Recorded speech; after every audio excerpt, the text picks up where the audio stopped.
Hi everybody, it's your girl Yo.the.the.techie. So today I'm just coming on here to do a quick little video to answer some questions I've been getting asked. So as most of you know, I have an Instagram page. I have a new one actually, so you can check the comment box below for that. But it's just yoyo.the.techie on Instagram, and I've been getting some questions, so I wanted to take time to answer questions. So first thing, how have my first 2 weeks been at Verizon? They've been great. I've been really enjoying myself. I've been learning a lot just about the company and their culture and values, and mainly I've just been doing like compliance training, y'all. So no new like tech updates or anything really, but pretty soon I will be getting more into the tech stuff. I'll be focusing on the back end. So the programming language I learned while I was in Generation USA was Java, and right now my supervisor just really wants me to focus on relearning the Spring framework, Spring Boot, and Java all over again, because that's what I'll be primarily focusing on. At some point I will try to take some new languages under my belt, like Python. I figured since Python is a little bit less difficult than Java, I should pick up on it pretty quickly. But yeah, that's what I've been doing right now. Let's see, next question. Did you teach yourself the basics, or did you start off learning brand new? Okay, I have a video on that actually, which I will pin up top, but I somewhat taught myself the basics. Like I did a Udemy course, called Steele's software development Udemy course. However, I wouldn't say that I really taught myself, because HTML you can learn in like 10 minutes. CSS, you can learn the basics in maybe a day. And the basics of JavaScript, the fundamentals, I learned them, but listening and understanding are two different things. So I feel like I came into Generation as a complete beginner. I did not come from a tech background. The only thing I could build before Generation was like a basic like HTML form page, and like the CSS that I knew was like literally the most remedial CSS you could know. Like I could change background colors, but I was not doing anything super fancy. Very basic, very basic. Okay, let's see, rate the program, quizzes, and level of difficulty. So this is kind of hard because I feel like it depends where you're at in your tech journey. If you're like me and you come from a non-technical background, you know, I came from public health and psychology, like I had no knowledge of any technical concepts prior to this. So for me, it wasn't that the program was super hard as much as the content is difficult. So like in the beginning of the program, which I have a video on as well, my frequently asked questions about Generation video, I say they focus a lot on the behavioral skills and mindsets. Like the first couple of weeks, they're focusing on like developing you as a well-rounded professional. And then you learn some Git and GitHub, and you know, I wouldn't consider it hard. You don't really have to memorize any of it.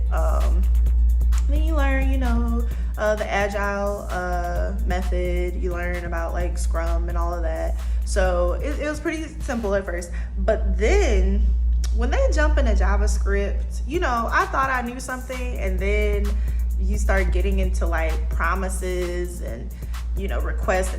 So to me, JavaScript was hard, Java was hard. Java was really hard for me. I like it though.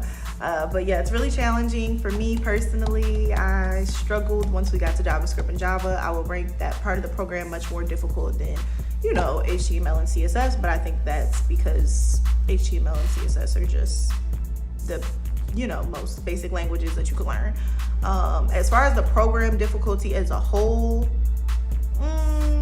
I would say that it was difficult as far as like understanding some of the material, but it's not one of those programs where they're like, you have to commit, you know, 55 hours a week to studying outside of the program and super intense, and like if you miss a day, like your life is in shambles. Like it's not it's not like that. A lot of the course is self-paced. When I was in the program, I don't know if they're still using it, but we use Codecademy Pro. So it was self-paced. Like if you miss something, you could just do it in your own time. If you didn't understand something, they have office hours. I felt like it was like the material was hard, but I didn't feel like the way they had things scheduled was overwhelming. I should put it that way.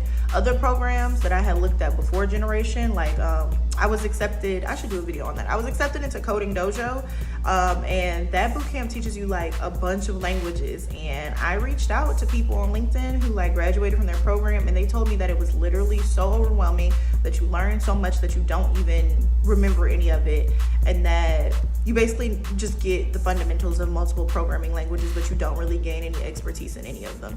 And that, you know, they made it sound like it was like being in the military for 4 months. And for me, no, this program was like, I don't know, I hate to be corny and say like a family, but like my instructor was cool. Like if something happened, if you had to miss a day, or if you were a little bit late on something, you know, it wasn't like all that stressful. But the material itself, JavaScript and Java, were challenging, especially towards the end of the program. I had to do a full stack, what's it called? A full stack e-commerce website, and child, it was hard, okay? It was hard. It was hard with the emphasis on the t. But anyway, so yeah. But for a person who is like already, I know people reach out to me and they're like, you know, they have these great portfolios and they're on their like third back-end language. You ain't gonna struggle, because this is really a beginner friendly program. And there were some people in the program who I think were like already, like I'm surprised they weren't working at Google or something. But that's because I think they probably just really wanted the certification and to have that on their resume, and the connections that Generation had, because like I said, Generation provides a lot of like help with resumes, interview tips, LinkedIn tips. They have connections with different organizations, and people will usually interview for them upon graduation or completion of the program. So that's how I feel. Let's see, next question. This is a good one. If you started all over, what would you have done differently? I don't know. Sometimes I think if I started over, I would have did a part-time program, because I tell people all the time, you do not have to quit your job to join this boot camp. But I did quit my job, and I didn't work for like 9 months, y'all. Like it was a minute, like, whew. But it was nice to not work, but at the same time, you know, it's stressful. It's in the middle of a pandemic. Do I really want to be unemployed? But at the same time, I don't know how focused I would have been if I tried to do a part-time program instead of the full-time program. So I'm not sure. Other than that, if I would have done anything differently, I would have focused more on coding when I graduated. I felt like when I completed my program in March, I kind of was focused on interviews. So I was doing not a lot.